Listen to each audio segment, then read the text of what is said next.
என்ன? உங்க 2 பேருக்கும் சண்டையா? சின்ன சண்டை, பெரிய லெசன். என்ன நடந்துச்சு தெரியுமா?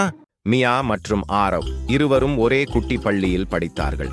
அவர்கள் தினமும் ஒன்றாக விளையாடுவார்கள். ஆனால் ஒரு நாள் ஒரு சின்ன விஷயம் காரணமாக அவர்கள் சண்டை போட்டுக் கொண்டார்கள். ஒரு நாள் மியா அவளுக்கு பிடித்த பிங்க் பந்தை கொண்டு வந்தாள். ஆரவ் அதை ப்ரோவ் பண்ணி விளையாடினார்.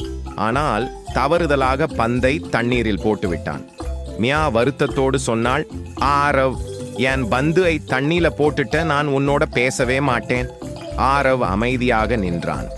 அவனுக்கும் ரொம்ப வருத்தம். அடுத்த நாள் இருவரும் பிளே கிரவுண்டுக்கு வந்தார்கள். ஆனா ஒருவரும் ஒருவரை பார்க்கவில்லை. சிறிய மனசு வலித்தாலும் பேச மனசு வரவில்லை. அந்த நேரம் கல்வி ஆசிரியர் வந்து கேட்டார், ஏன் இருவரும் தனியா உட்கார்ந்திருக்கீங்க? மியா மெதுவாக சொன்னாள், அவரால் தான் என் பந்து போச்சு. ஆசிரியர் சிரித்தார். சின்ன விஷயம், ஆனா உங்க நட்பு பெரியது இல்லையா? இதை கேட்ட ஆரவ் எழுந்து நின்றான். அவன் தன் ஸ்கூல் பேக்லிருந்து ஒரு புதிய பந்தை எடுத்தான்.